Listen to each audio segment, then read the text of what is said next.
আছে অলিকুল। আবার ভগবানের দেহটা তার উপরে ভ্রমর বসে আছে। এবার কি বল দিলেন? টলমল অলকা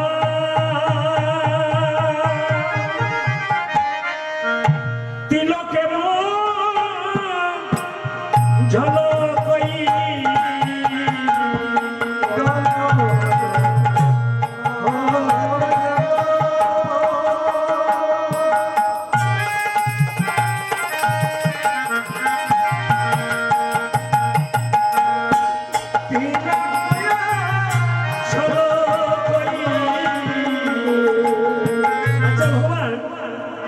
কি দর্শন করলেন? টলমল অলকা তিলকে মুখ ঝলকই। ভক্তিমতী মায়েরা, আমার ললাটে আছে কিনা জানি, আপনারা দেখতে পাচ্ছেন কি? আছে না? অলকা, অলকা কোথায়? অলকাটা কি বাবা? অলকা কি? চুল। ভগবানের চুল কেমন? কোকড়ানো কোকড়ানো। হ্যাঁ, টলমল অলকা, চুলটা কোকড়ানো, সুন্দর দেখতে। তিলকে মুখ ঝলকই, মানে তিলকে ভগবানের রূপটা একদম ঝলমল ঝলমল করছে জলের মধ্যে। তাই হচ্ছে টলমল অলকা তিলকে মুখ ঝলকই। ভাঙ্গ কি ধনুয়া ধুনা। কীর্তনটা কত কঠিন দেখুন, বদটা কত কঠিন দেখুন। ভাঙ্গ কি ধনুয়া ধুনা, মানে ভগবানের যে ভুরু যুগল যেন রামের হাতে বাঁকা ধনু।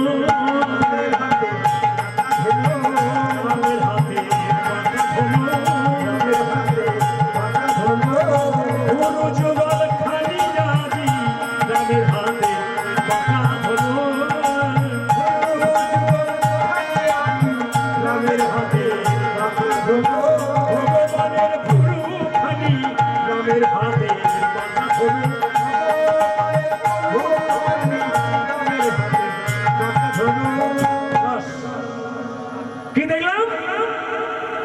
ভুরু যুগল, ভাঙ্গ কি ধনুয়া ধুনা। তো কি হচ্ছে ভক্তিমতী মায়েরা?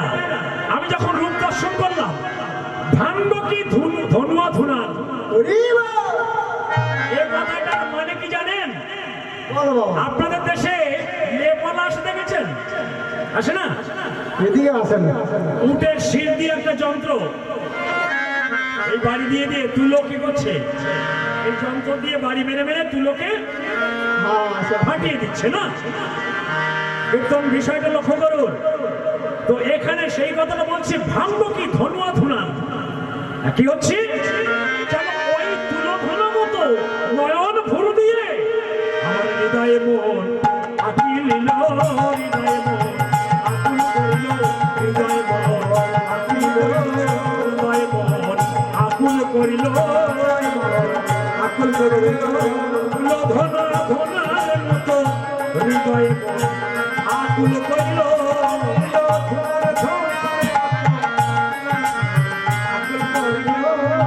ওই তুলোধনার মতন আমার হৃদয়ে মন আকুল করলো, যেন আমার হৃদয়টা তুলোধনা করছে। জয় নিতাই। কি বলেন?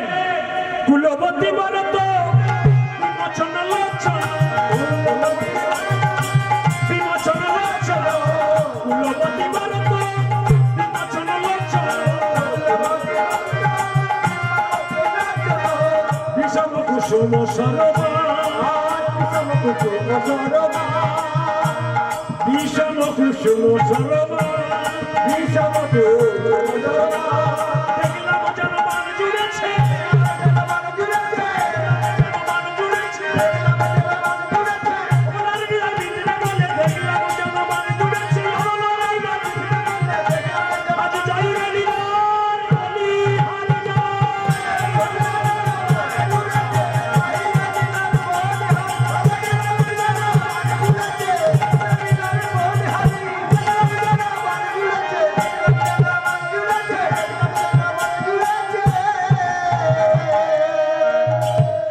এইবার আসি আপনাদের কথায়। কি বললেন? কুলবতী বরত, পথটা কেমন সুন্দর দেখে।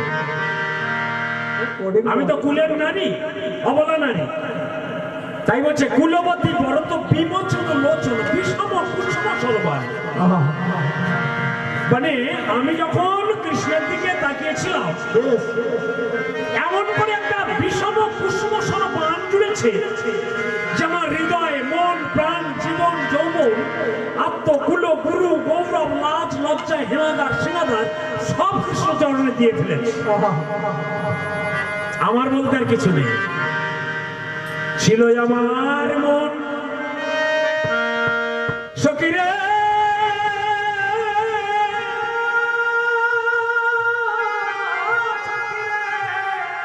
ছিল আমার মন, সেই মনটাই আর রহিল না, রহিল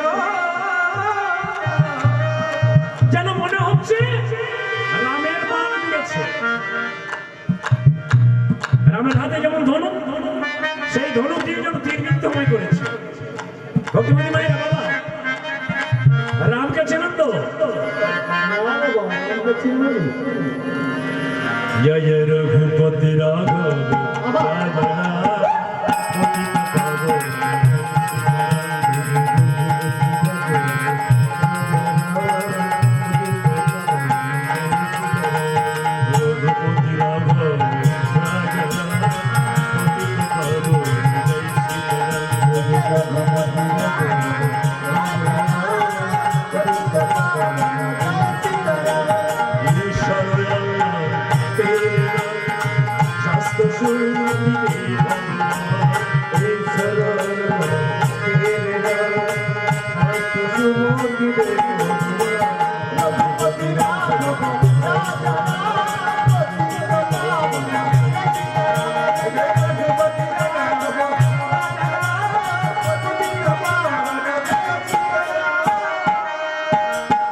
কেন রামচন্দ্রের কথা এলাম যেন হঠাৎ মনে পড়ে গেল এই রামের হাতের বাণ, এই ধনুকের কথা। একদিন হনুমানকে চেনেন তো? রাম ভক্ত হনুমান অশোক কাননে গেলেন, গিয়ে দেখলেন মা সীতা সিঁদুর করছে। সিঁদুর, মা যারা ঘুমাচ্ছেন সিঁদুর চেনেন তো? হ্যাঁ, আমাকে থাকান মা, আমি খুব কষ্ট করে কিন্তু কীর্তন করছি।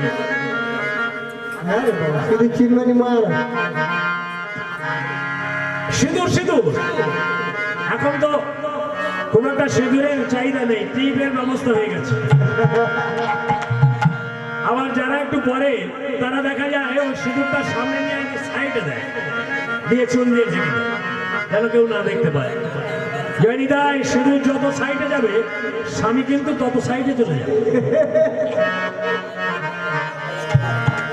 একটু সিঁদুর সিঁদুর সিঁদুর পড়লে কি হয় দেখুন। হনুমান মানব জাতি মায়ের কাছে গেছে, সীতা মায়ের কাছে গিয়ে বলছে, মা তুমি কি করছো? জয় রাধেশ্যাম। জয়নিতাই ছাউনটা বসে গেল কেন? জয় রাধেশ্যাম। ও মা, মা জয়নিতাই। জয় রাধেশ্যাম। সিঁদুর, ও মা তুমি কি করছো? কি হচ্ছে? কি করছো? বলেন, আরে হনুমান আমি সিঁদুর পড়ছি, সিঁদুর। আচ্ছা মা, সিঁদুর পড়লে কি হয়? বললেন তোর প্রভুর মঙ্গল হবে তাই সিঁদুর পড়ছি। ও, আমার প্রভুর মঙ্গলের জন্য পড়ছো? সিঁদুর পড়লে প্রভুর মঙ্গল হবে? বললেন হ্যাঁ, তাই তো পড়ি। মায়ের চরণে প্রণাম করে হনুমান ঘরে ফিরে এলেন। এসে কি করলেন জানেন? এক দোকান থেকে এক বস্তা সিঁদুর নিয়েছে। এক বস্তা সিঁদুর দিয়ে সারা অঙ্গে মেখেছে। মেখে প্রভু রামচন্দ্র যেখানে বসে আছে রাজসভা, সেইখানে গিয়েছে। বহু লোকজন আছে। এখন হনুমান সারা অঙ্গে সিঁদুর করে সেখানেই গেছে, প্রভু রামচন্দ্রের চরণে প্রণাম জানিয়েছে। আর সবাই হাসিতে হাসতে হাসতে বলছে, এই যে রামচন্দ্র, এই দেখো মানব জাতি কি করেছে, কতটা সিঁদুর নষ্ট করেছে। সবাই হাসাহাসি করছে। রামচন্দ্র হনুমানকে জড়িয়ে বলছে, রাম, হনুমান বল না হনু, এই সুদূর তুই অঙ্গে মেখেছিস কেন? বললেন, জানো ঠাকুর, আমি মা সীতার কাছে গিয়েছিলাম। মা সীতা বলল, সিঁদুর মাখলে নাকি প্রভুর মঙ্গল হয়, তাই আমার প্রভুর মঙ্গলের জন্য আমি সারা অঙ্গে সিঁদুর মেখেছি, সারা অঙ্গে সিঁদুর মেখেছি।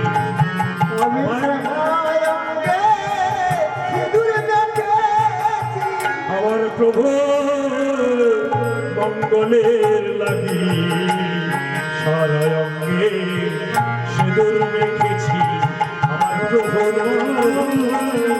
মঙ্গলের লাগি সারা অঙ্গে সিঁদুর মেখেছি। রামচন্দ্র জড়িয়ে ধরলেন, হনুমান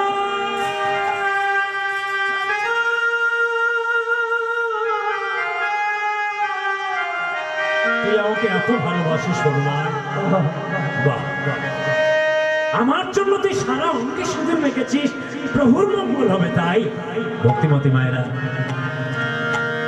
বানর জাতি হলো ভগবানকে চিনেছিল যে আমরা পারিনি, আমরা ভগবানকে তো চিনি না, যাইনি, তাই আমরা ভগবানকে বুঝতে চাই না।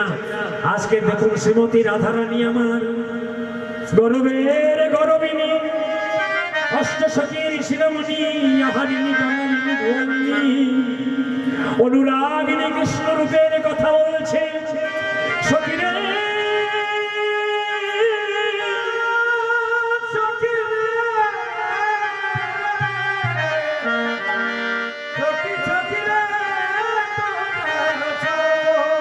টলমল অলকা তিলকে মুখ ঝলকই ভাঙ্গ কি ধনুয়া ধুনান,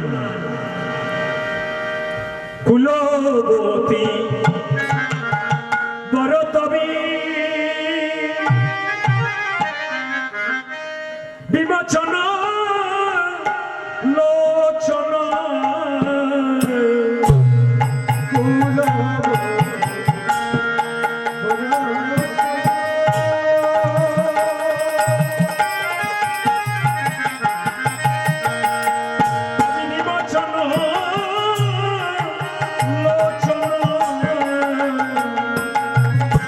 বিষমকো সমসরবা,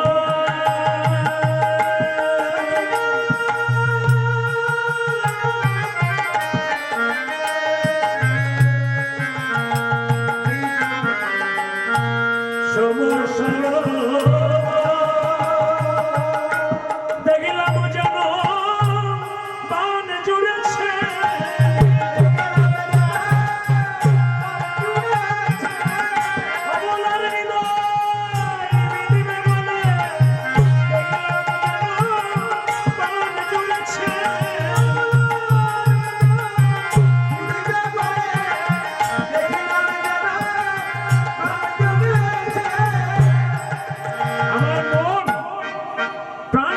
ধরে নিয়েছে জানিস, আমি আর থাকতে পারছিলাম না। আরো কি হলো জানিস, মধুর বদন করে তাকে আমার এত সুন্দর লাগলো।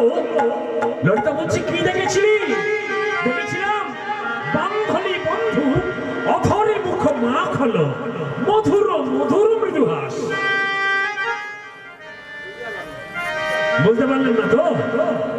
আমার মধুর বদন পানে যখন তাকিয়েছিলাম, মনে হলো বান্ধলি বন্ধু অধারে মুখ মাখ হলো, মধুর মধুর মৃদুহাস। কি দেখেছিলাম? বান্ধলি ফুলের বর্ণকে চিনিয়া সেই রসামৃত আমার মধুর ঠোঁট অমৃতের উপরে লাগিয়ে দিয়েছে। আমরা এই যুগে কি করি? ঠোঁটকে লাল করার জন্য লিপস্টিক ব্যবহার করি, তাই না? প্লাস্টিক নাকি? না না, লিপস্টিক। অনেকেই লিপগার্ড ব্যবহার করেন, কিন্তু সে সময় তো ছিল না। তো রাধারানী আমার দর্শন করছে, না না কিছুই লাগাইনি গো, আমার কৃষ্ণের ঠোঁট এত সুন্দর যে তাকে দেখে শ্রীমতী রাধারানী আমার বর্ণনা করছে, যেন দেখলাম বামধালী বন্ধু অধর্মুখ মাখানো মধুর মধুর মৃদু হাসরে, মধুর মধুর হাসরে,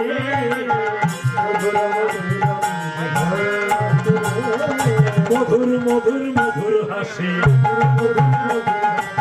মধুর মধুর মধুর হাসে, আমার মধু, আমার মধু, মধুর মধুর মধুর হাসে, আমার মধু,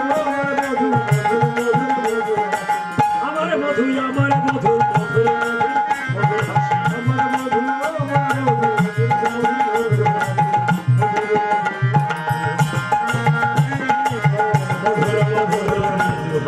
হাসে রে।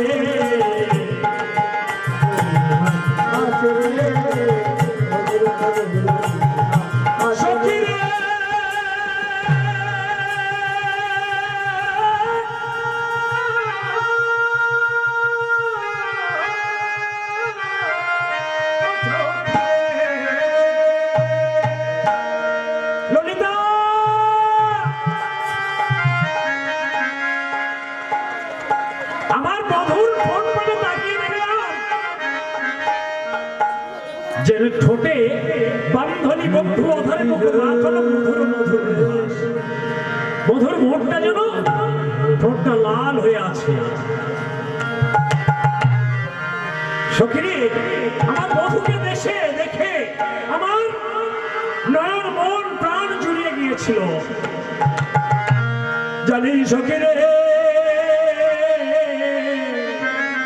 ওই রূপে নয়ন দিয়ে আমার মন প্রাণ জীবন যৌবন সব হারায় গেল।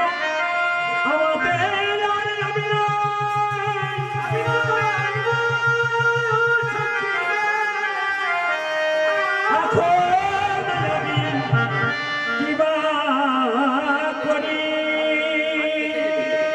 সখী বলে দে না, আমি এখন কি করি? শোন, আমার মধুর রূপের কথা তোদের সঙ্গে বলছি, শুনছিস তো? বলেন হ্যাঁ। আরো বলবো? বলে হ্যাঁ রে, আরো কি দেখেছিস বল না। শোন, ওরে চচর চিকুরো চূড়ার টালনি তাহাতে চাপারো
সখী, আমার মধুর রূপ দর্শন করেছিলাম। চুড়হি চারু, চুড়হি চারু শিখণ্ডিক মণ্ডিত মালতে মধু করে মানে যখন বললেন, আবার বললেন চাঁচর চিকুর চূড়ার তালনি। মাথায় একটা চূড়া বাঁধা, চাঁচর কেশ চূড়া বাঁধা, চাঁচর চিকুর চূড়ার তালনি, তাহাতে চাপার কলি। চূড়ার সৌরভে জগৎ মাতালে ছাকে ছাকে ওড়ে ওলি। অলিগণ সব করছে। সখী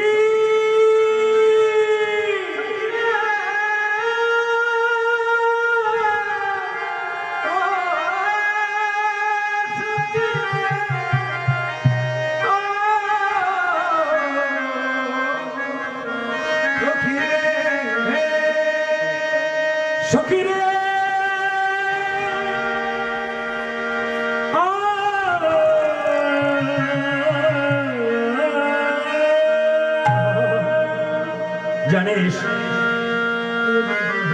আরে শুনছি তো আমার মধুর রূপের কথা। জানিস মাথা একটা চূড়া বাঁধা, তাতে ভ্রমর গুনগুন করছে, তাদের আশা মিটছে না। আচ্ছা ভক্তিমতী মায়েরা ভ্রমরকে চেনেন তো? অলিকুল, আপনাদের কাছে একটা ছোট্ট ভ্রমণের কাহিনী বলি। সৎ সঙ্গ মধু পানেন। ভ্রমর আর গোবরে পোকা একটা বন্ধু করেছিল। সৎসঙ্গ মধু পানেন। সৎসঙ্গের গুণ দেখুন, অসৎসঙ্গে যাবেন না। এত কষ্ট করে এই লীলা ভূমির মাঝে যে ঘুমিয়ে আছেন তাতেও কাজ হবে। এখন বন্ধ দুটো কাজ, দোল দেখার দোল দেখা হচ্ছে, কলা বেচার কলা বেচা হচ্ছে। না না, মাঝে মাঝে তো হরিনাম কানে যাচ্ছেই। ঘুম তো আসতে পারে, জমের কন্যা নিদ্রা। ও দেখবেন ভালো কাজে বড় ক্ষতি করে দেয়। কেউ যদি ভালো কাজ করতে আসে না, তার মাথায় চেপে বসে, ঘুম লাগিয়ে দেবেই। সমুদ্রেরই পঞ্চি ওখানে রাধা না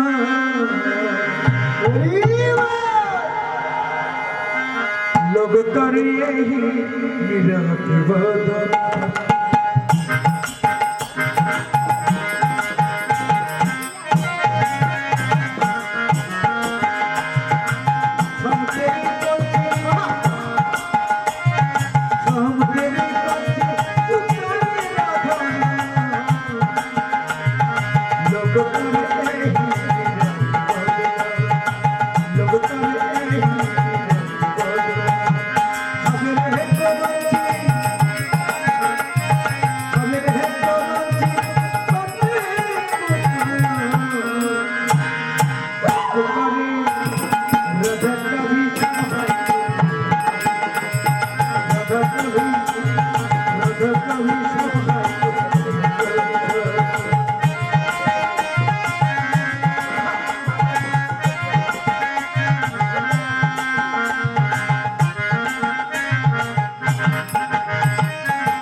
সৎসঙ্গে থাকবেন, ভালো জায়গায় যেতে পারবেন, তীর্থস্থানে যেতে পারবেন, ভগবান দর্শন করতে পারবেন। এই দেখুন, একটা গোবরে পোকার সঙ্গে ভ্রমরের বন্ধুত্ব। গোবরে পোকা গোবরের রস পান করে, আর ভ্রমর বন্ধু পদ্ম ফুলের মধু পান করে। একদিন গোবরে পোকা ভ্রমর বন্ধুকে নিমন্ত্রণ করেছে, বন্ধু আমার বাড়িতে তুমি যেও, আমি কোথায় থাকি একবার দেখে এসো। এখন ভ্রমর বন্ধু গোবরের পোকার বাড়িতে গেছে, কিন্তু সে তো ফুলের মধু পান করে, গোবরের মধ্যে যাবে কি করে? তাই ভ্রমর বন্ধু গোবরের পোকা বন্ধুকে বললেন, বন্ধু এই গোবরের রসটা আমি পান করতে পারবো না, এই ঘরে আমি যেতে পারবো না, তুমি এক কাজ করো, আমার সঙ্গে আসো, আমি কোন ঘরে থাকি তুমি একবার দেখো। ভ্রমর বন্ধু কি করলেন? ভ্রমর বন্ধু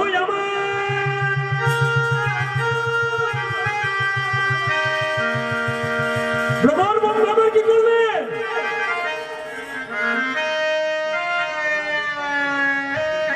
ভ্রমর বন্ধু পিঠে চাপিয়ে নিলেন গোবরের পোকাকে।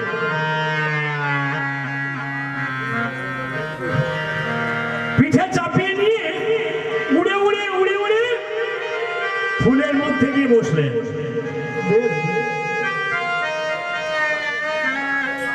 যখন ফুলের মধ্যে বসেছে, ভ্রমর ফুলের মধু পান করছে আর বলছে, বন্ধু এটাই হলো আমার ঘর, তুমি এখানে যত পারো ফুলের মধু পান করো। গোবরে পোকা চিন্তা করছে, হায় রে ভগবান, আমি গোবরের মধ্যে থাকা একটা পোকা, আজ সৎসঙ্গ পেয়ে এই ফুলের মধ্যে এসে গেছি, কিন্তু এখান থেকে কখন যে উড়ে যেতে হবে আমি তো জানি না। কিন্তু ভ্রমর জানে ওই ফুলটা কখন ফুটবে আর কখন মুদ্রিত হবে, সেটা একমাত্র জানে ভ্রমর। ফুলটা ফুটেছিল, সেই সময় ফুলের মধ্যে তাকে রেখে যখনই ফুলটা মুদিত হয়ে যাবে সেই সময় উড়ে গেছে ভ্রমর বন্ধু। আর গোবরে পোকা ওই ফুলের মধ্যে রয়ে গেছে। ভক্তিমতী মায়েরা, সৎসঙ্গে থাকলে কোথায় যাওয়া যায় দেখুন, ওই ফুলের মধ্যে কিন্তু চাপা পড়ে গেছে গোবরে পোকা। সকাল হয়ে গেছে, ফুল মুদিত হয়ে গেছে, এমন সময় এক বৈষ্ণব ঠাকুর এসেছে কৃষ্ণ সেবা দেওয়ার জন্য।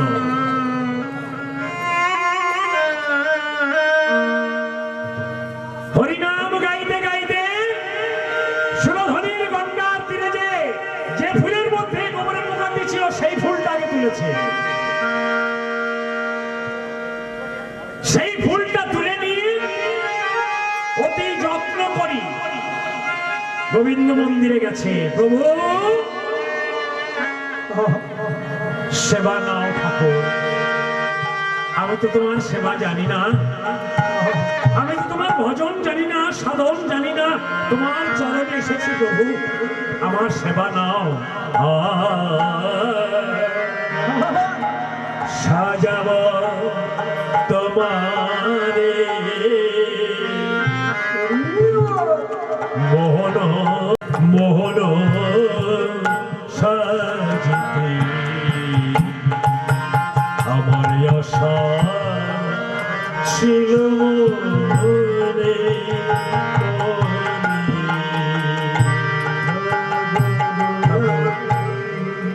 বাজার থেকে কেনা ফুল দিয়ে তোমাকে আমি সাজাবো না ঠাকুর, আমি কি করবো জানো, মিশাইয়া তাতে ভকতি চন্দনে মন কুসুম দেব তোমার চরণে, মিশাইয়া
প্রণতি জানালেন ভগবানকে, হে গিরিধারী, আমি তো তোমার সেবা জানি না, ভজন সাধন আরাধন করতে জানি না, আমি যেন তোমার কৃপা আশ্রিত হয়ে যাই। বৈষ্ণব ঠাকুরের কাজ বৈষ্ণব ঠাকুর করছে, ভক্তিমতী মায়েরা। আর এদিকে বাবা কি হয়েছে জানেন, যত বেলা হয়েছে ফুলটা আস্তে আস্তে ভগবানের জন্য প্রস্ফুটিত হয়েছে, ফুটে গেছে। যখনই ফুলটা ফুটে গেছে, গোবরের পোকা তাকিয়ে দেখলেন ভগবানের চরণ। যখনই ভগবানের চরণ দেখেছে, ধীরে ধীরে ধীরে ধীরে ভগবানের চরণে পতিত হয়েছে। যখনই ভগবানের চরণে পতিত হলো, সে মনে মনে জানিল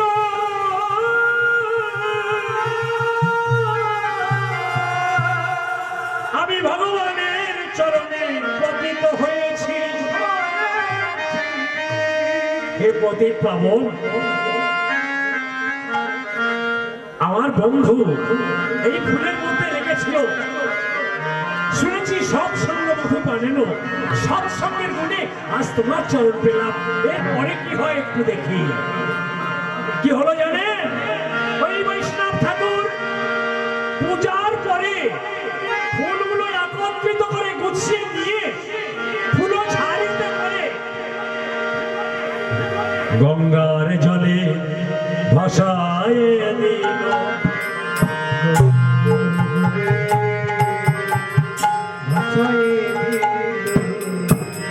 গঙ্গার জলে ভাসায় দিল।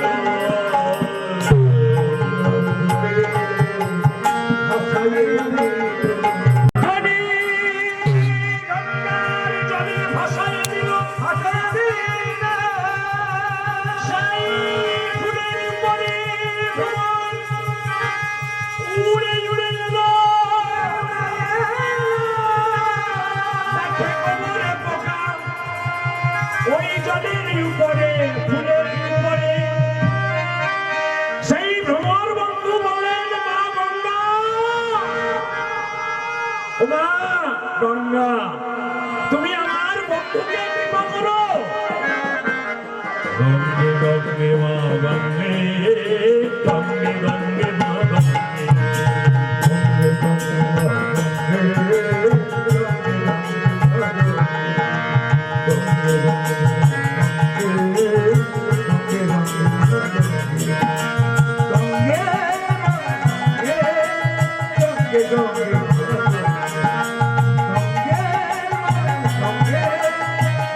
গঙ্গে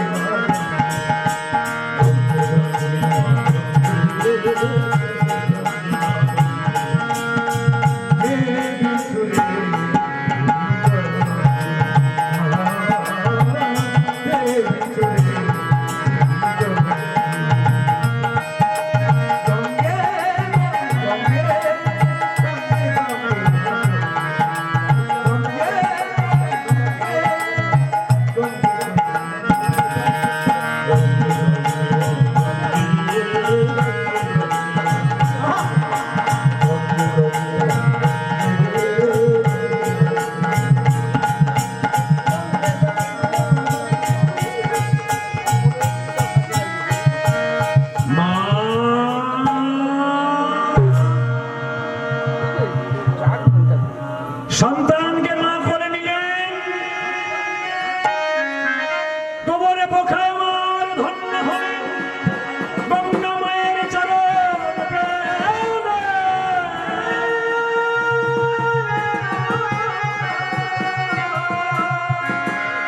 গঙ্গা মায়ের চরণ পে ধন্য হয়ে প্রণতি জানালেন বন্ধুকে। হে বন্ধু, তোমার কৃপায়, তোমার ভক্তিতে, তোমার ভালোবাসায় আমি রাধা মাধবের চরণ পেলাম, মা গঙ্গাকে পেলাম। ভক্তিমতী মায়েরা, সৎসঙ্গে মধুপানন, সৎসঙ্গে থাকলে ভগবান দর্শন হয়। রাধে আরো কি দেখেছি বলো না আমাদের আরে সহিতে নারী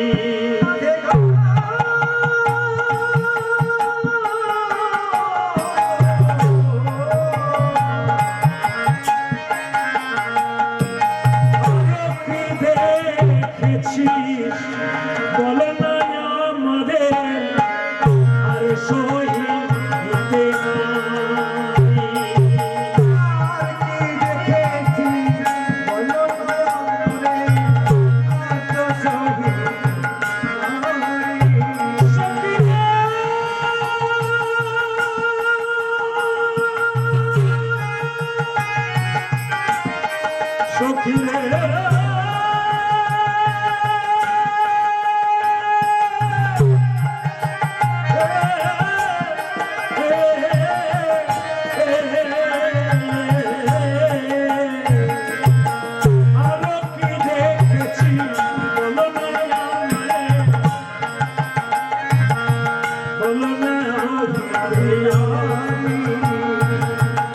মনের কথা বলে না খুলে মনের কথা বলে না খুলে আমার যে ধৈর্য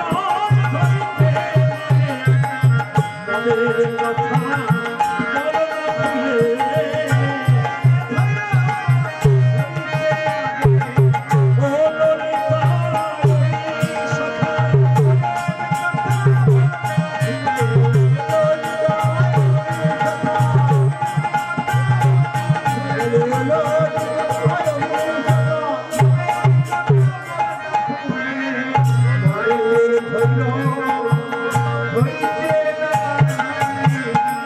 ললিতা তাহলে শোন আরো কি দেখেছি চঞ্চল চিকুর চূড়ানো টালনি তাহাতে চাপার করি চূড়ানো সৌরভে জগত মাতালে ঝাঁকে ঝাঁকে ওরে বলি আরো কি দেখলাম জানিস শোন ওরে বিনোদ পালে বিনোদ লোক বিনোদ বিনোদ সাজে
ভক্তিমাতি মায়েরা বাবা আজ বাঁশি বাজছে বাঁশি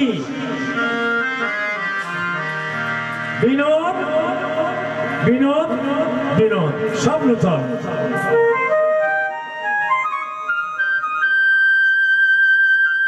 বাঁশি বাজছে শুনতে পাচ্ছেন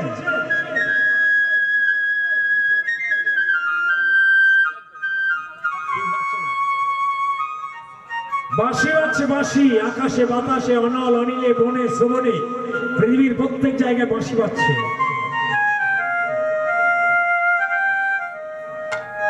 আচ্ছা ভক্তিমতী মায়েরা কষ্ট করে তো বসে আসেন। এই বাঁশিটার জন্ম কোথায় জানেন?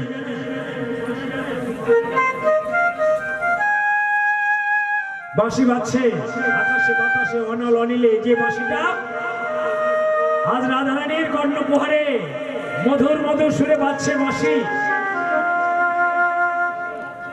ওই শোন বাঁশি বাজছে।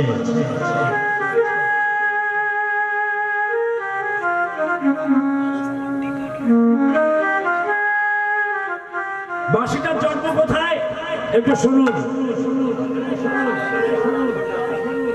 বাঁশিটার জন্ম হলো ব্রহ্মার নাভিমূল থেকে। বৃহস্পতি যজ্ঞ করেছিল, সেই যজ্ঞে যে বাঁশটি উঠেছিল সেই বাঁশটি ছিল 25 পাও।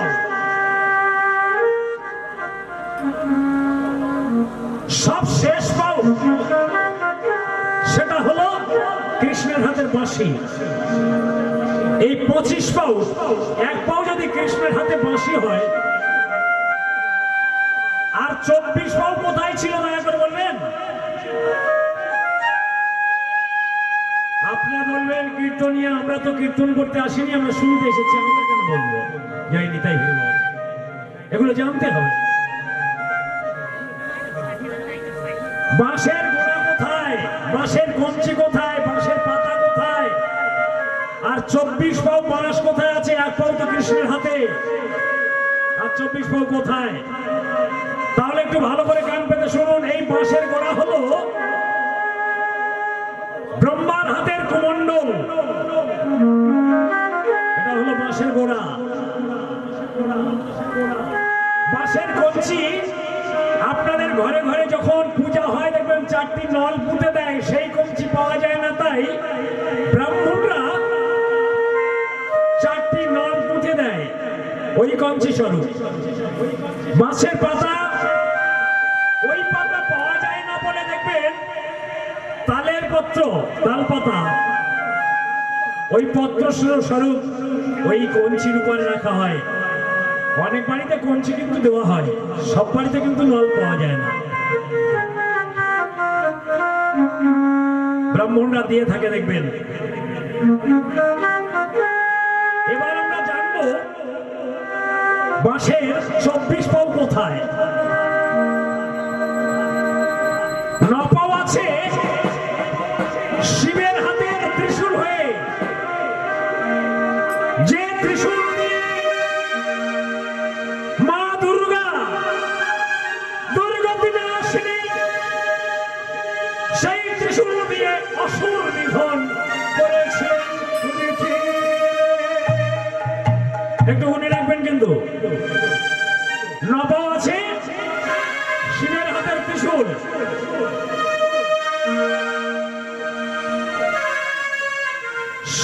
7 পাও আছে রামের হাতের ধনুক হয়ে, যে ধনুক দিয়ে হরধনুক ভঙ্গ করে সীতাকে পত্নী রূপে পেয়েছিলেন। জনক রাজার কন্যাকে হরধনুক ভঙ্গ করে পত্নী রূপে পেয়েছিলেন। 7 পাও আছে রামের হাতের ধনুক হয়ে, 9 আর 7 16। 5 পাও আছে অর্জুনের গান্ডীব হয়ে,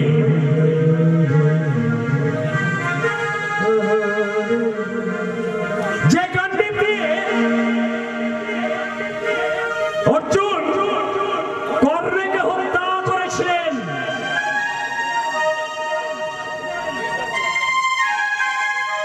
9 আর 7 16 আর 5 21। 3 পাও আছে পরশুরামের কুঠার হয়ে, যে পরশুরামকে আপনারা দেখেছিলেন মাতৃহত্যা পরশুরাম, মাকেও ক্ষমা করেনি, পরশুরামের কুঠার হয়ে আছে 3 পাও। এই হলো 24 পাও। আর 1 পাও আছে কৃষ্ণের হাতের বাঁশি, এই হলো 25 পাও। এই বাঁশিটা আবার 3 ভাগে বিভক্ত করা হয়েছিল, বাঁশি, বেনু আর মুরলী।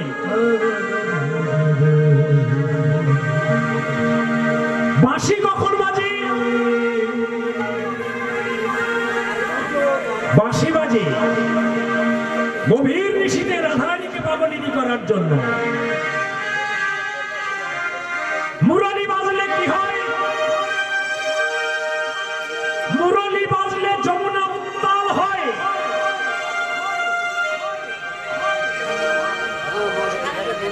আর বেণু বাজলে ধেনুগণ উন্মত্ত হয়। আজ কি বেড়েছে? বাঁশি বাঁশি ওই শোন শ্যামের বাঁশি বাজে, ওই শোন শ্যামের বাঁশি বাজে, ওই শোন শ্যামের বাঁশি বাজে, যখন তখন বাজে বাঁশি যখন তখন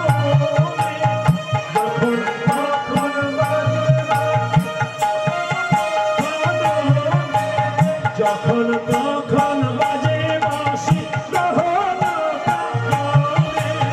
যখন তখন বাজে বাঁশি ওই শোন বাঁশি বাজে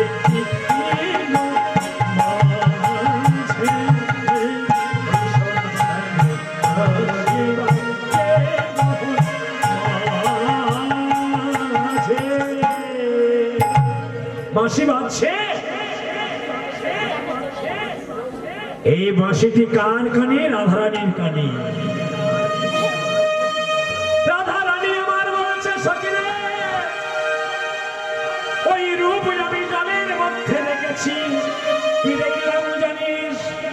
বিনোদ কপালে বিনোদ তিলক বিনোদ বিনোদ সাজে।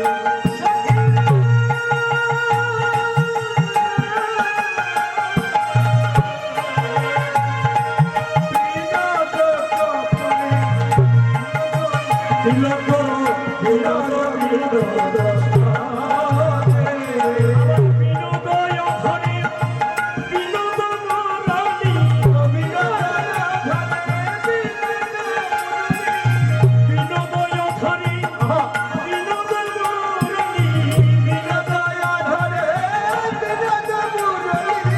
বিনোদ বিনোদ বাজে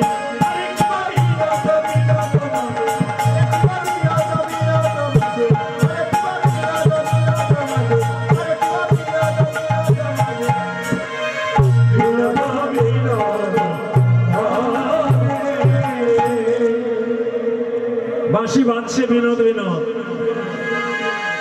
আজকে সব বিনোদ বিনোদ মানে জানেন তো মা? বলছে বিনোদ কপালে বিনোদ তিলক বিনোদ বিনোদ বাজে বিনোদ অধরে বিনোদ মুরলী বিনোদ বিনোদ সাজে। আজকের বিনোদ মানে সব নূতন নূতন নূতন। বিনোদ কথা শব্দের অর্থ হলো নূতন।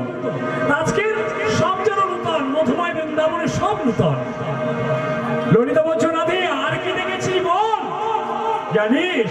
দেখলাম বিনোদ গলায় বিনোদ মালা বিনোদ বিনোদ দোলে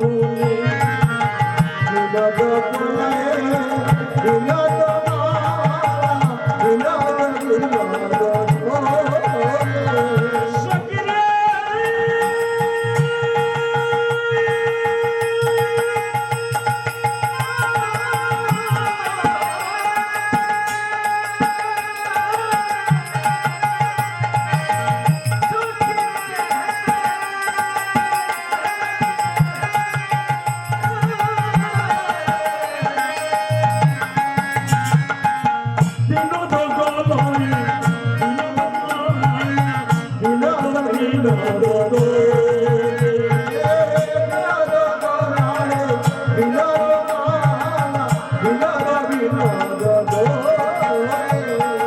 বিনোদ বিনোদ তুলেছে মালা বিনোদ বিনোদ তুলেছে মালা তুলেছে মালা বিনোদ বিনোদ তুলেছে মালা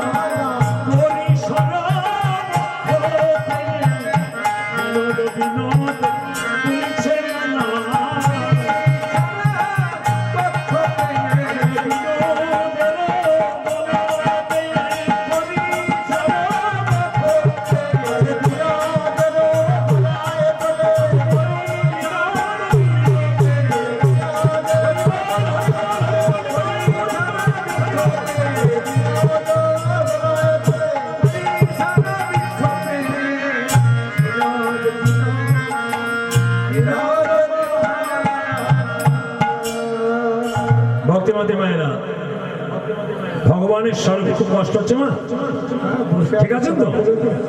তবে জানি কষ্ট হচ্ছে, আপনারা ঘুমিয়ে পড়ছেন, কিন্তু এই দেখুন আমরা এমন বাঁধা, আমাদের কিন্তু কষ্ট নেই, কষ্ট থাকতেও নেই। এই পৃথিবীতে ভগবান আমাদের জন্ম দিয়েছেন কষ্ট পেতে, তবে আমরা সর্বসুখী কি জানেন? আপনাদেরকে পেয়ে, ভগবানকে পেয়ে নয়। ভগবানের নামটি করতে পারছি। এই যে ভক্তিমতী মায়েরা, এই তথ্য আর তথ্য না জানলে ভগবানের কীর্তন শুনে লাভ নেই। আমি একটা ছোট্ট কথা আপনাদেরকে যাওয়ার আগে বলে যাই, জানেন, ভগবানকে ধরে রাখবেন, ভগবানকে ধরে রাখলে ভগবানকে পাবেন। ভগবান ছাড়া কোনো পথ নেই, যাওয়ার পথ একটাই। যত কিছু আয়োজন করেছেন সব বৃথা যাবে, কিন্তু ভগবানের কথা বৃথা যাবে না। এই দেখুন একজন মা ভিখারি, ভিক্ষা করে খান, কৃষ্ণ ভজন করতেন, স্বামীটা মারা গেল, একটা পুত্র সন্তান গর্ভে ছিল। স্বামী মরে যাওয়ার পরে পুত্র সন্তান যদি পৃথিবীতে আসে, কত কষ্ট করে মাকে মানুষ করতে হয়, যারা মা তারা জানে। ভক্তিমতী মায়েরা, অনেক সন্তান কিন্তু বড় হয়ে মাকে ভালোবাসে না। আমার ভগবান বললেন, যারা মাকে ভালোবাসে না তারা কৃষ্ণ কৃপা পাবে না। যারা মাকে ভালোবাসে না তারা কৃষ্ণ কৃপা পাবে না। যারা মাকে ভালোবাসে না তারা কৃষ্ণ কৃপা পাবে না। যারা মাকে ভালোবাসে না তারা কৃষ্ণ কৃপা পাবে না। আজ মায়ের পূজা হচ্ছে গো মা, জগৎ জননী আপনাদের সম্মুখে। এই মাকে যারা ভালোবাসে না তাদের কৃষ্ণ কৃপা কোনোদিন হবে না। সে যে জগতের লক্ষ্মী, সে যে জগতের লক্ষ্মী, কৃপা দান করে তাই জগতের লক্ষ্মী, কৃপা দান করে তাই। যারা ভালোবাসে তারা কৃপা পায় মরে, যারা ভালোবাসে তারা কৃপা পায় না।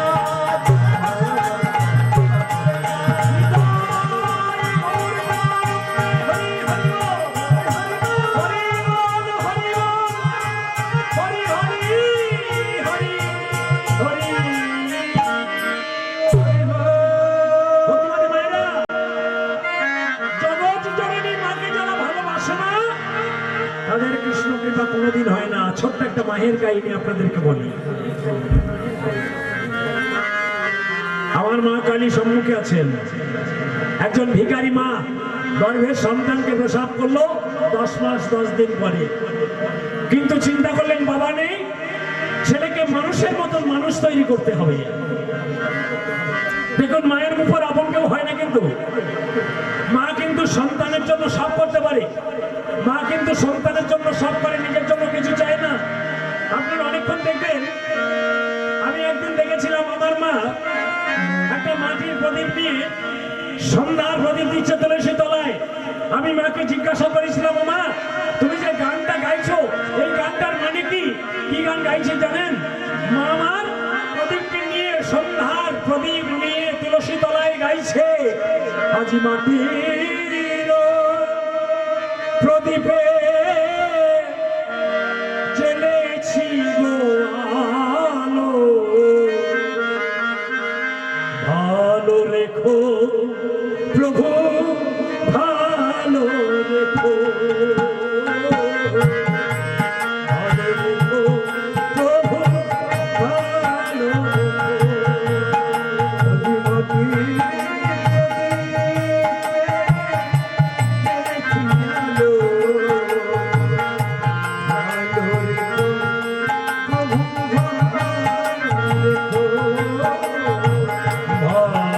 রেখো প্রভু।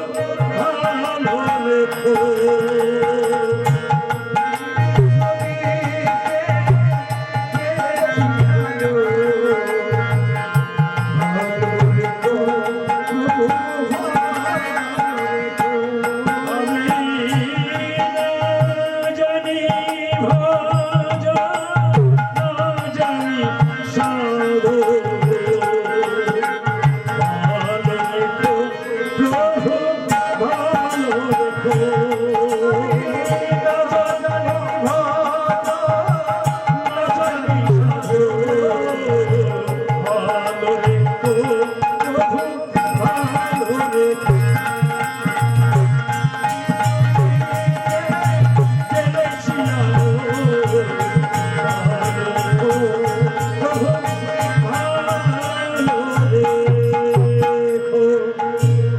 ভক্তিমতী মায়েরা, আমি জিজ্ঞাসা করেছিলাম না, তুমি বললেন মাটির ও প্রদীপে রেখেছি জ্বলেছি আলো, ভালো রেখো প্রভু ভালো রেখো। আচ্ছা মা, সন্ধ্যার প্রদীপ জ্বালিয়ে তুমি তো নিজের জন্য কিছু চাইলে না। বললেন খোকা, যারা মা হয়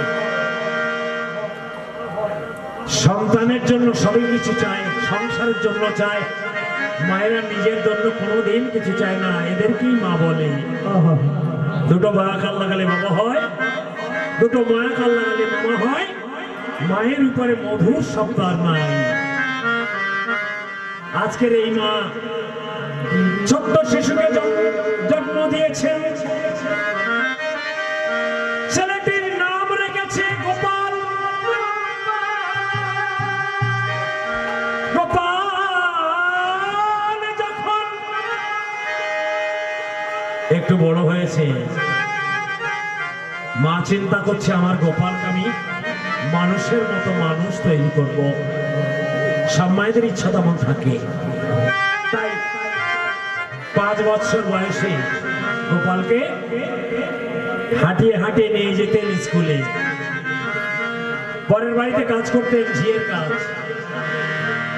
প্রতিদিন নিয়ে যেতেন। কারণ এখন তো ঘরে ঘরে স্কুল আছে, ICDS বা বিভিন্ন স্কুল এখন তৈরি হয়েছে, কিন্তু আগেরকার দিনে অনেক দূরে দূরে একটা করে পাঠশালা ছিল।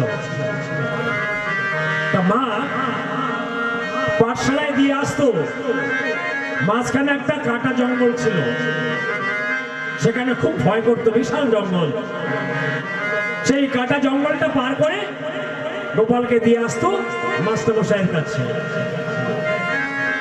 একদিন, দুদিন, এই করে কত মাস কেটে গেল। একদিন বলছে, আরে গোপাল, প্রতিদিন যদি তোকে নিয়ে যেতে হয় তাহলে তোমার চাকরিটা ছাড়িয়ে যাবে। ওই যে ঝিয়ের কাজ ছাড়িয়ে গেলে আমি তোকে মানুষ করবো কি করে? এবার তো তুই বড় হয়েছিস, এবার তুই একা একা যেতে পারিস না। বললেন না মা, ওই জঙ্গলের কাছে আমার খুব ভয় করে। ও ভয় করে?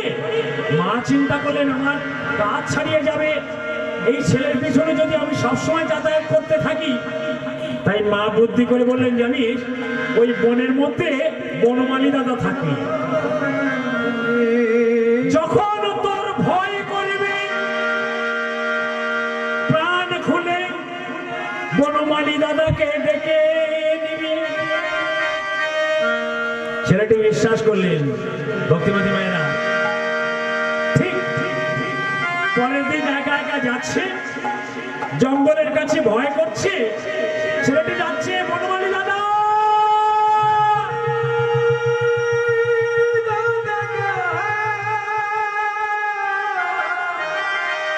বনমালী দাদা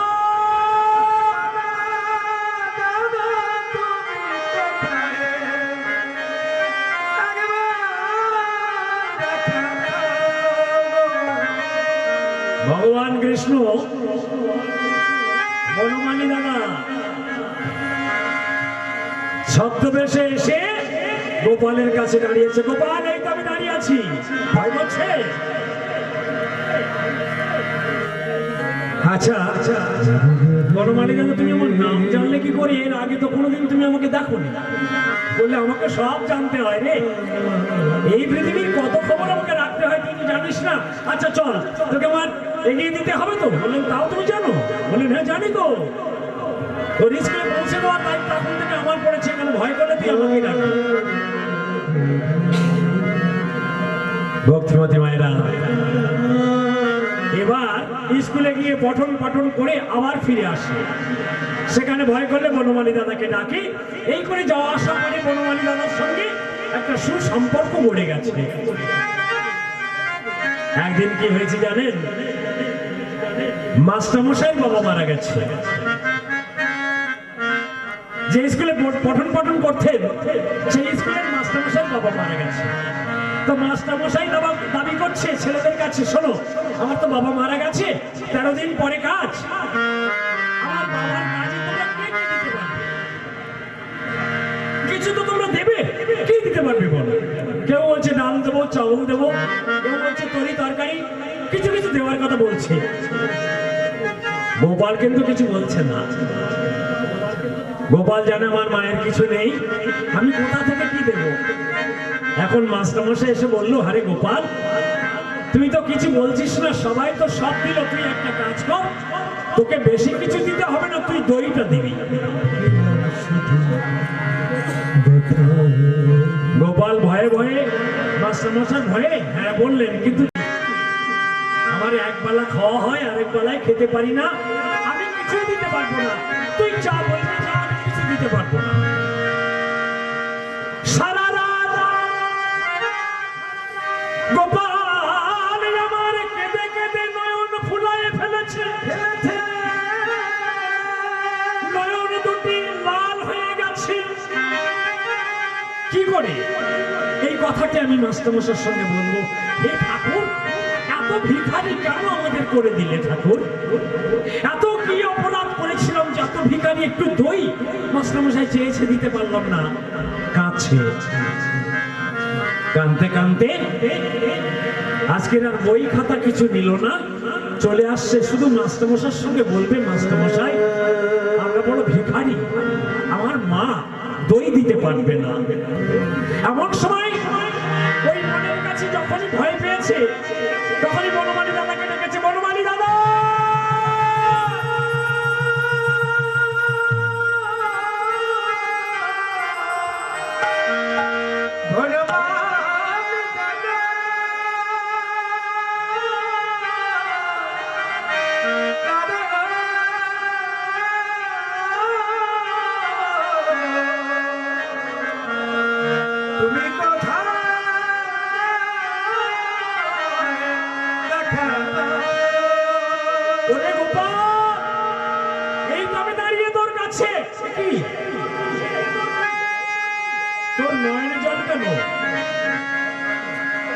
চোখ লাল হয়ে গেছে। বলেন দাদা আমরা তো ভিখারি মানুষ, আমার মাস্টারমশাই বাবা মারা গেছে, একটু দই চেয়েছিল, কিন্তু আমার মা তো পারবে না, আর আমার মা সত্যি খুব কষ্ট করে, মায়ের কিছু নেই, কি বলি বলো তো? তাই বনমালী দাদা আমি ভয়ে লেগেছে, তাই তোমাকে ডেকেছি, আমি বলতে যাচ্ছি যে আমি দইটা দিতে পারবো না। বলেন এই কথা? ওরে গোপাল শোন, তোর মা পারলো না তাতে কি হয়েছে, আমি দেবো দই, তুই যা। কাজের দই, কাজের দিনে দই আমি দেব, তবে আমার কথা যেন বলিস না, তুই যে বলবি দইটা আমি দেব, আমি যে তোকে দিচ্ছি এ কথা কারো বলিস না। জয়নি তাই ভক্তিমত না। এবার একটু আনন্দ পেল, মাস্টারমশাইকে যে বললো, মাস্টারমশাই আমি দই দিতে পারবো। বললো ঠিক আছে, তাহলে কাজের দিন সকাল সকাল চলে আসিস। এবার তো কয়েকদিন চলে গেল, 13 দিন হয়ে গেছে, লোকজন তো সব নিমন্ত্রণ, শাসকের আয়োজন, মাস্টারমশাইয়ের বাড়িতে রমজান হয়ে গেছে, সবাই সব দিয়েছে, শুধু দইটা বাকি আছে। এখন গোপাল তো আসছে না, রমজান হয়েছে, লোকজন সব সেবায় বসে গেছে, শেষ প্রান্ত হয়ে গেছে, মাস্টারমশাই চিন্তা করছে গোপাল তো আসছে না, দই তো দিল না, তাহলে কি অপমান হতে হবে?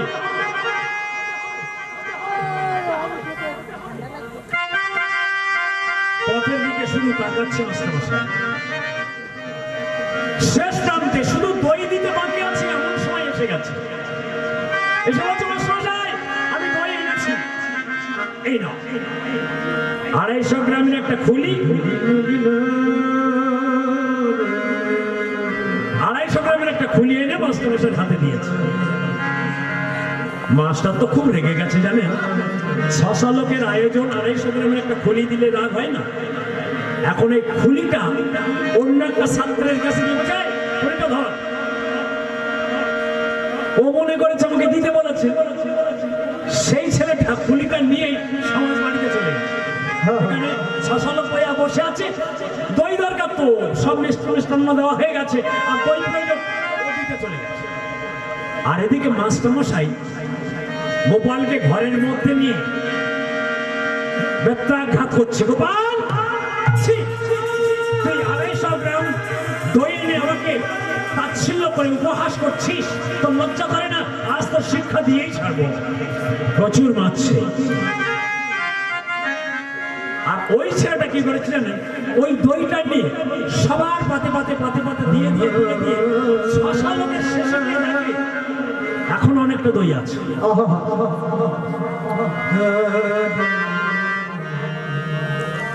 আর একটি ছাত্র দিয়ে বলছে, আরে দই কি করলি? বলে, কেন সবাইকে দিয়েছি। দই দিয়েছিস? আরে অতটুকু দই বলে অতটুকু কোথায় রে? সবাইকে পরিপূর্ণ করে দই দিলাম, দই আছে। এখন যে ছাত্র শুনেছে দই এখনো আছে, দেওয়া হয়ে গেছে, সবার পাতে পাতে অনেক দই, ও ছুটতে ছুটতে মাস্টারমশাইয়ের কাছে এসে চরণ জড়িয়ে ধরেছে। মাস্টারমশাই, মাস্টারমশাই, গোপালকে মারবে না।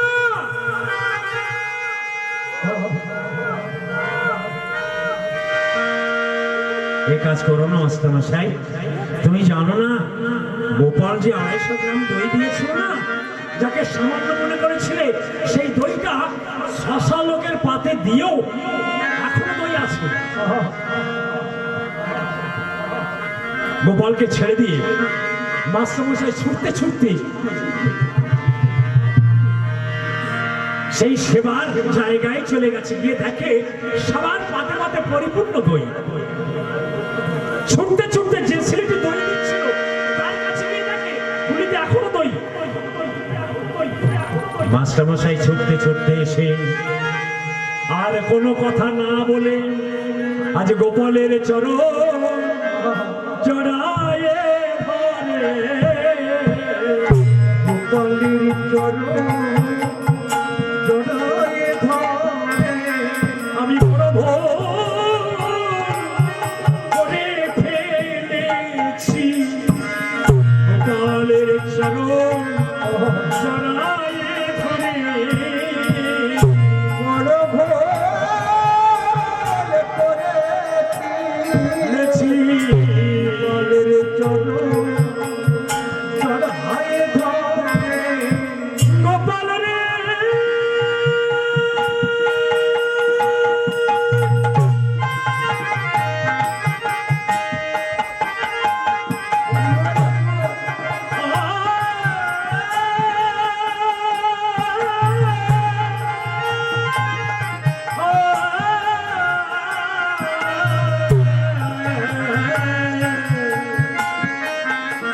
আমি বড়ই ভুল করে ফেলেছি। ভুল করে ফেলেছি। এই যে গোপাল, একটা সত্যি করে আমাকে কথা বলবি গোপাল, আমি যে তোর অঙ্গে এত প্রহার করলাম, সে দাগটি তোর অঙ্গে নেই কেন? গোপাল বলছে, তা তো জানি না। আচ্ছা গোপাল, তুই যে দইটা এনেছিস তোর মা দিয়েছিল তো? বলে, না মাস্টারমশাই, আমি আপনার পাঠশালায় আসার সময় পথে আমার ভয় করত, সেখানে আমার বনমালী দাদা আছে। সেই বনমালী দাদা এই দইটা দিয়ে বলল, তুই নিয়ে যা, তোদের তো অভাব, তোদের তো দুঃখ, তোদের তো কষ্ট, তোরা তো দিতে পারবি না, এই দইটা নিয়ে যা। তাই তো নিয়ে এসেছিলাম। আপনি তো আমার কোনো কথা বলতে দিলেন না। বললেন, ও আচ্ছা, তোরা এই বনমালী দাদাকে একটু দেখাতে পারিস? বললেন, কেন পারবো না, চলো বনের কাছে। সেই বনের কাছে গেলেন, গিয়ে ডাকছে, বনমালী দাদা।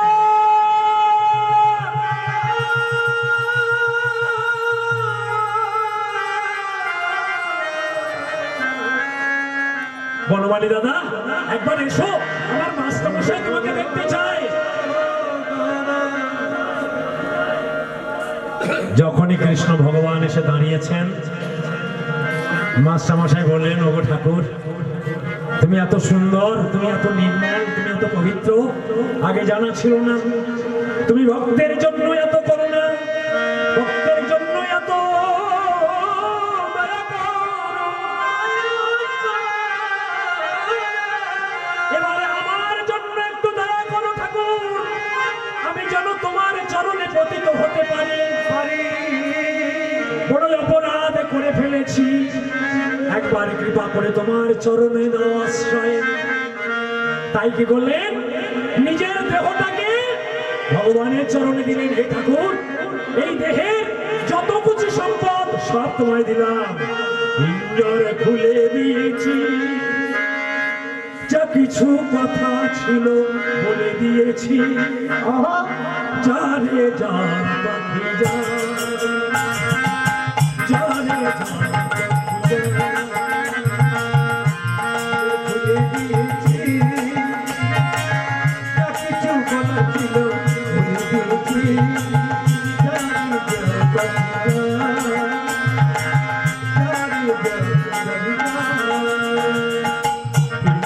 খুলে দিয়েছি, যা কিছু কথা ছিল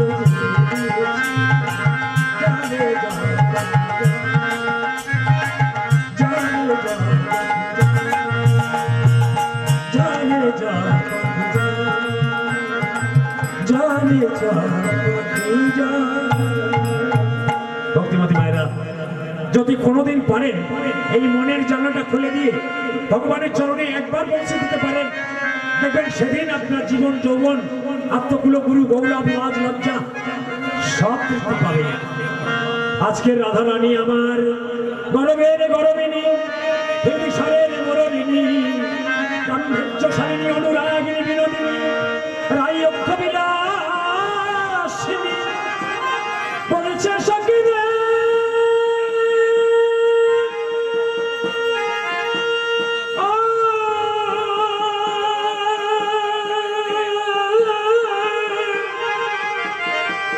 সখী রে,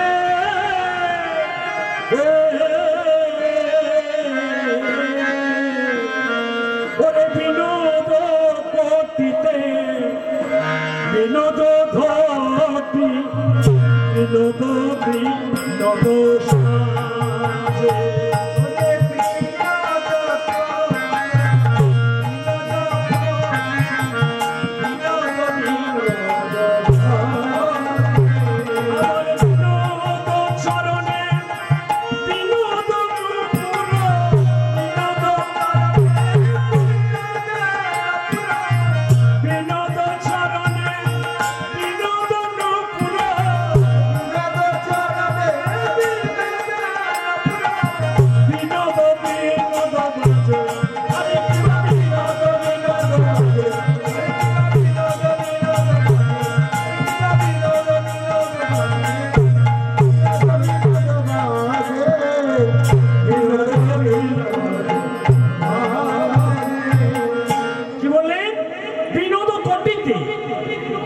মানে ভগবানের এই মাজায় একটা বসন বাঁধা আছে, তাই বলছে বিনোদ কোটিতে, বিনোদ ভর্তি, বিনোদ বিনোদ সাজে, নূতন ভাবে সেজেছে। বিনোদ চরণে, বিনোদ নুপুর, নূতন নুপুর, বিনোদ বিনোদ বাজে, নূতন নূতন শুনে পাচ্ছে। কত বিনোদিনী বিনোদ হারাইয়া কলসি ভাসালো যায়, কত বিনোদিনী বিনোদ হারাইয়া কলসি ভাসালো যায়, কত বিনোদিনী বিনোদ হারাইয়া কলসি ভাসালো যায়, কুলো কলসি ভাসায় দিল, কুলো কলসি ভাসায় দিল, কৃষ্ণায় গোবিন্দায় নমঃ, কুলো কলসি ভাসায় দিল, কৃষ্ণায় গোবিন্দায়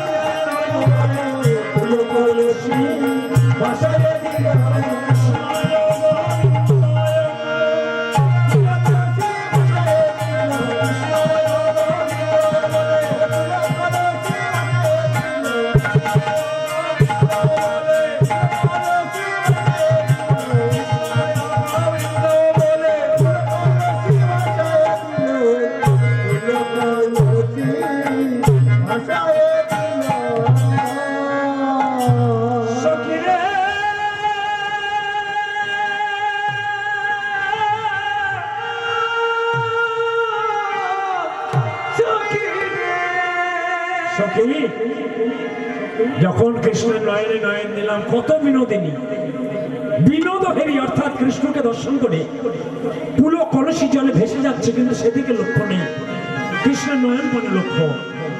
জানিস সখিরে, আমার কৃষ্ণের মদন আমি দর্শন করেছিলাম, অপরূপ দেখেছে আমার নয়ন, কিন্তু নয়ন তো কথা বলিতে জানে না, বলিতে জানি আমার মদন, কিন্তু মদন তো আমার দেখিতে জানে না।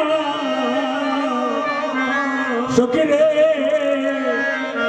একের দেখা আনের বলা, একের দেখা আনের বলা, আগে নয়নে যায় না দেখা, একের বলা আনের দেখা, আগে নয়নে যায় না দেখা, আজ আনের বলা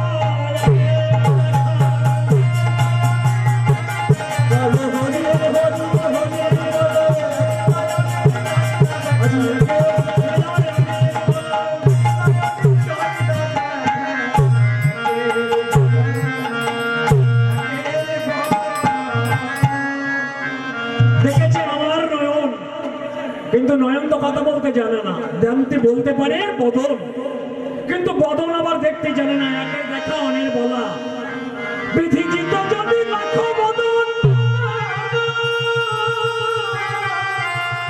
কৃষ্ণ রূপের কথা তোদের কাছে আমি বর্ণনা করে শোনাতাম, বিধিজিত যদি মিনের নয়ন, অনিমের নয়নে কৃষ্ণ বদন হেরিতাম, সখিরে আজি অচলা চপলা সইতে গায়,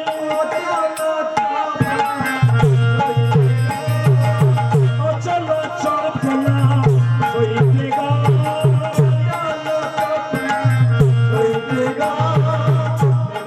রহিতে শশাঙ্কের উদয়, মৃদঙ্গ রহিতে শশাঙ্কের উদয়, নাচিছে ময়ূরী জলদ করি, মণিকুল সবে চাঁদে ঘেরি ঘেরি, মণিকুল সবে চাঁদে ঘেরি ঘেরি,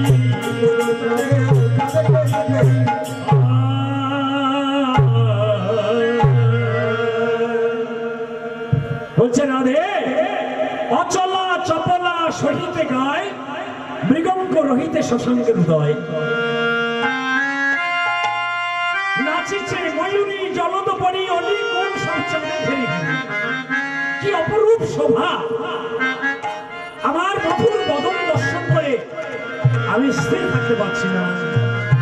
জানিস সখিরে, সখিরে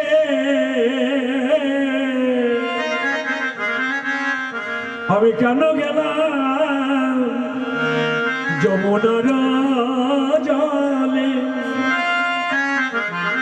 সখিরে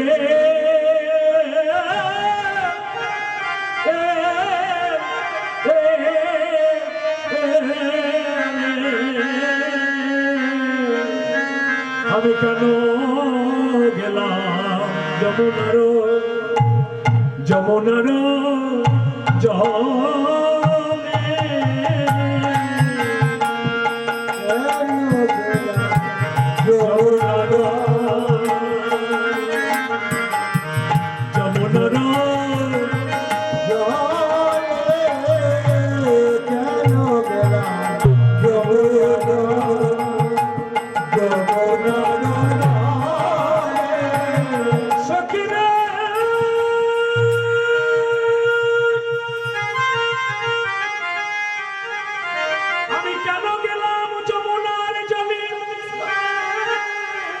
অবসান কালে যমুনার জলে গিয়ে কাজ ভালো করি না। সখিরে বেলি অবসানকালে যমুনার জলে জল আনতে গিয়ে আমি কাজ ভালো করিনি। শোন, কি হয়েছে জানিস? নন্দের দোল পাতি আছে রূপের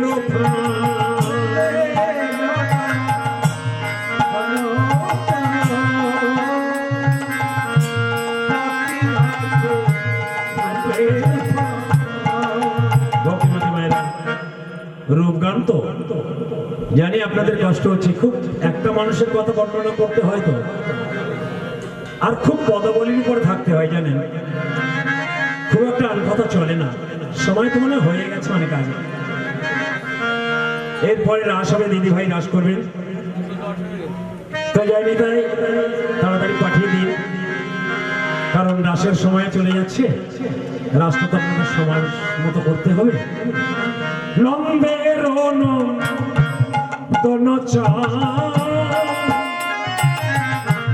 পাতি আছে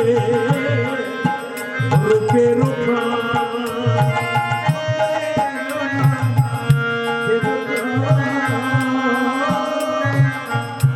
পাখি আছে ছলে কদম্বের তলে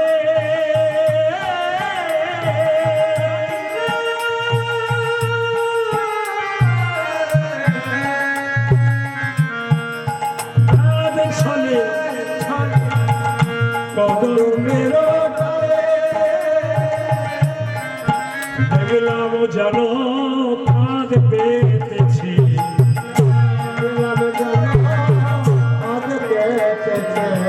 দেখলাম যেন ফাঁদ পেতেছি।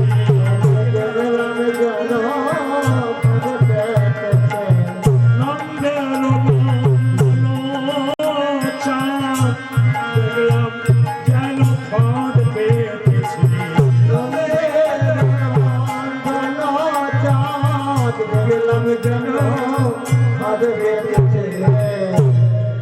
ফাঁদ পেতেছে নন্দের নন্দন চাঁদ, পাতি আছে রূপের ফাঁদ, ব্যাপ ছলে কদম্বের তলে। তাতে আবার চারা দিয়েছে কেমন? দিয়া হাস্য সুখাচার অঙ্গ ছটা আঠাতা। দিয়া হাস্য সুখাচার অঙ্গ ছটা, দিয়া হাস্য সুখাচার অঙ্গ ছটা আঠাতা।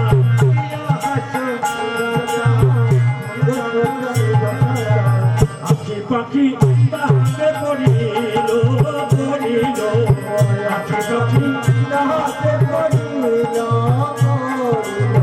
আখি পাখি তাহাতে পড়িল পড়িল, আখি পাখি তাহাতে পড়িল, আখি পাখি তাহাতে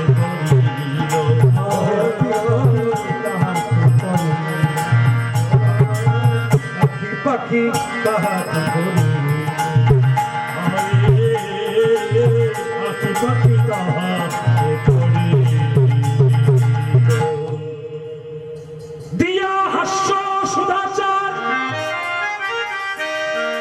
অঙ্গ ছটায় আঠাদার, আখি পাখি তাহাতে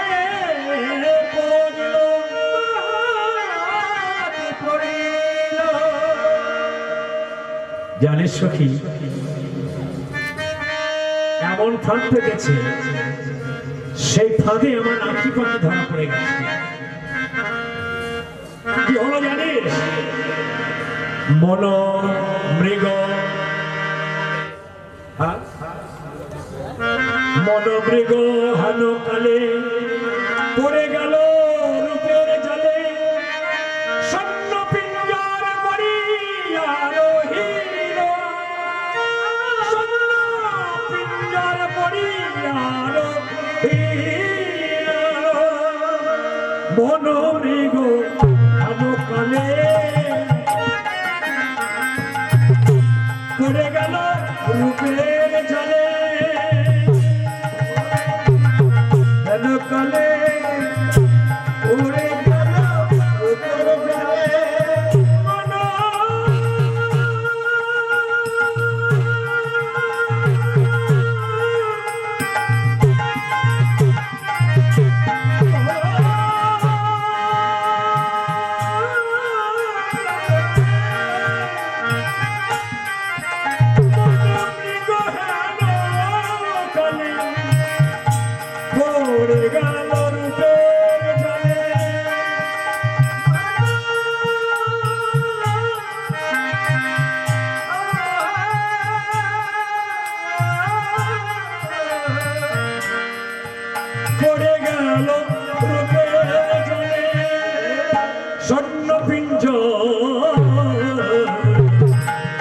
হরিয়ার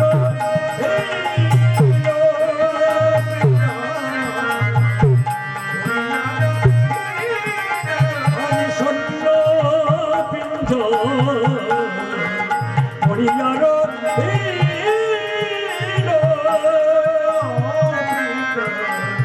হরিয়ার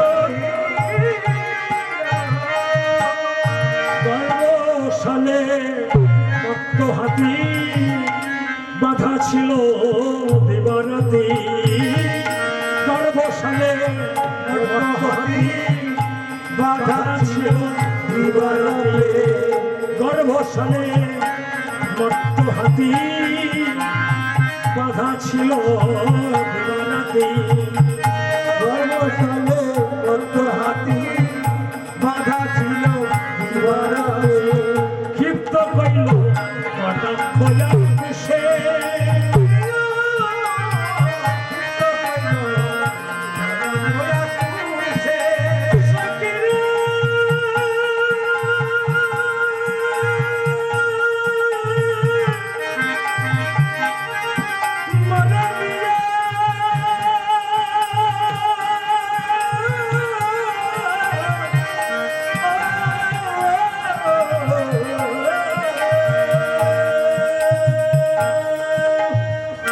ক্ষিপ্ত কইল কথা কয়া কুশে ক্ষিপ্ত কইল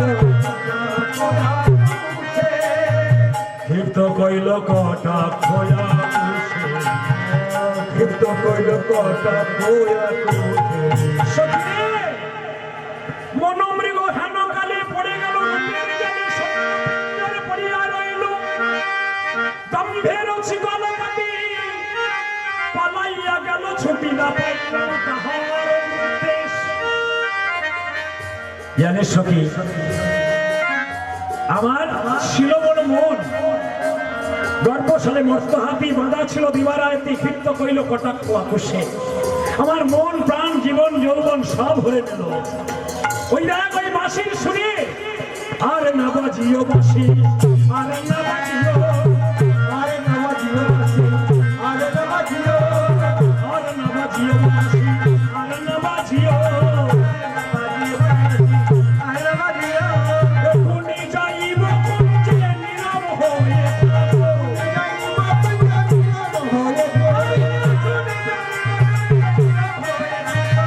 এখুনি যাইব কুঞ্জে নীরব হয়ে যেবা ঝড়ের বসি তুমি ঝড়ের নাগারে যেবা ঝড়ের বসি তুমি ঝড়ের নাগারে যেবা ঝড়ের বসি তুমি ঝড়ের নাগারে ঝড়ের নাগারে উমারিয়া যমুনে ভাষায় উমারিয়া যমুনায় ভাষায়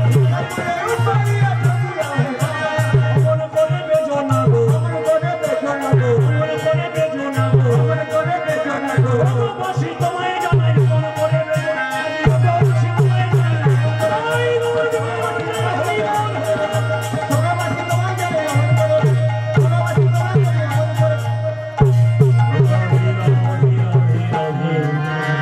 রাধা গোবিন্দ জয় রাধি রাধা গোবিন্দ জয় রাধি রাধা গোবিন্দ জয় রাধি রাধা